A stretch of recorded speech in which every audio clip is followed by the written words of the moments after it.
What up? My name is Ryan Babel, and you're watching JLB Sports TV.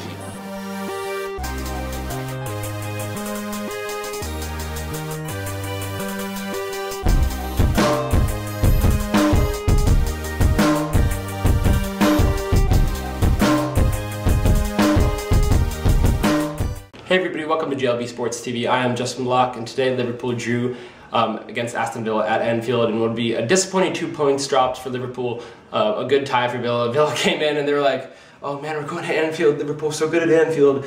But they were up 2, even though they dropped the lead, being up 2, still a good result for Villa, disappointing for Liverpool. Let's get in right to the analysis. Now, Liverpool, they started out in sort of a weird formation. Henderson and Gerrard were tied together as line partners in a 4-2-2-2. Yeah, we saw, and this is all based on the fact that Suarez and Sturridge must start together up top in Brendan Rodgers' mind, tied together as that front striker pair. But to me, the key was Henderson and Gerrard were just left alone in midfield, and Villa bossed us in the first half because of that. If you're going to tell Steven Gerrard to be line partners with Jordan Henderson, who can run, and Gerrard, who can't run, that's going to spell bad things, and Gerrard had him bare in the first half. Of course, Sterling and Coutinho were starting together, and really Liverpool's optimal front four. These are our best 4 attackers. And it didn't really have good results in the first half at all. Liverpool were down 2-1 going into halftime. The first Villa goal, a good build-up play, a long time coming for them. The second one, Mignolet really should do better on defending that cross. Easy header in for Villa. And then on the third goal, good build-up play from Liverpool, patient stuff. It was all instigated with Suarez picking out Henderson, and then Henderson with the flick on to Daniel Sturridge. Really fantastic stuff. And this is why, you know, I want to see Henderson as far forward as possible. Because Liverpool, even though they started with this sort of unbalanced lineup, and it really devolved into this that you see right here, where you have Gerrard dropping deep and Henderson going so far forward, Coutinho not really knowing what to do, Sterling not really knowing what to do, and Sissoko going forward, which is you never want.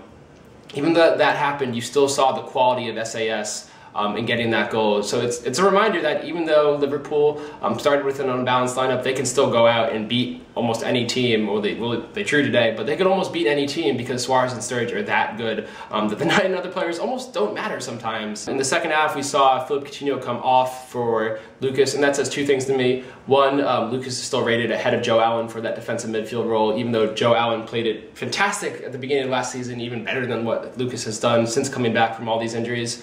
And the fact that Coutinho came off of Raheem Sterling. I might do a video later sort of detailing whether Raheem Sterling or Philippe Coutinho is better for Liverpool at this point, but to me, Sterling's playing Coutinho off the park right now. Coutinho just hasn't had it all together this season. His finishing hasn't been good, his passing has been overhit. I think he's an important tactical cog because he does come and receive the ball in midfield sometimes to sort of instigate and transition the midfield into attack. But to me, Raheem Sterling just works so hard on and off the ball. He led Liverpool today in ball recoveries.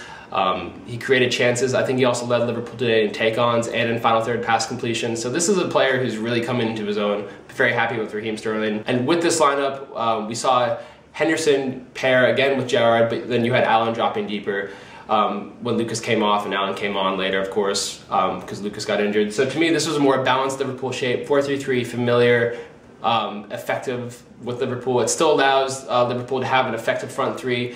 To me, Rodgers shouldn't be so concerned with playing Suarez and Sturridge up top like that. I think Sturridge and Suarez and even Sterling, they have the football intelligence, the tactical know-how, the work rate, and just the pure footballing qualities, just class, knowing where each other's are. They know each other. That's the big thing to me. They sense each other on the pitch.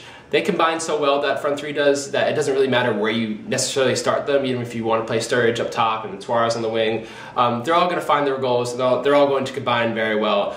These are all very effective players. So to me, you should just leave those 3 up and then really concentrate on what you want to do in midfield with the midfield triangle, because that will either win you the game, like Liverpool should have done today, or you'll get a 2-2 draw against Villa at home where you're so good.